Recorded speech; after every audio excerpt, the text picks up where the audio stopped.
కీర్తనల గ్రంథము 105వ కీర్తన 3వ వచనము.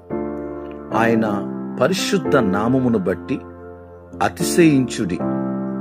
యెహోవాను వెదుకువారు హృదయమందు సంతోషించుదురు. ప్రియులరా, దేవుని వాగ్దాన వాక్యము.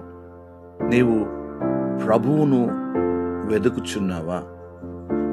నీ హృదయమందు నిశ్చయముగా సంతోషము కలుగును.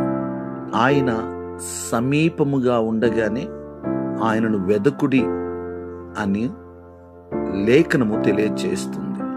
ఆయనను ఎవరైతే వెతుకుతారో వారు ఆయనను కనుగొంటారు. ఆయనను కనుగొన్నప్పుడు ఆ సంతోషము వర్ణించలేనిదిగా ఉంటుంది. కాబట్టి ఆయనను హృదయపూర్వకంగా వెతుకుదాం.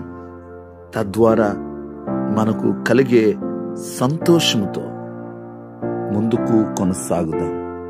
నిశ్చయముగా మన దుఃఖము సమాప్తమవుతుంది. ఎందుకంటే ఆయన తన సంతోషముతో మన హృదయాన్ని నింపుతాడు కాబట్టి. ప్రార్థన. సకల ఆశీర్వాదములకు కారణభూతుడా, మీకు వందనాలు, స్తోత్రాలు. మీ వాగ్దాన వాక్యమును బట్టి వందనాలు అయ్యా. మీ పరిశుద్ధ నామమును బట్టి మేము అతిశయిస్తున్నాం. మిమ్మల్ని వెదుకుటకు కృప అనుగ్రహించండి. మిమ్మల్ని వెదుకువారు హృదయమందు సంతోషిస్తారని మీరు సెలవిచ్చారు. మీకు వందనాలు. నిజమే ప్రభువా.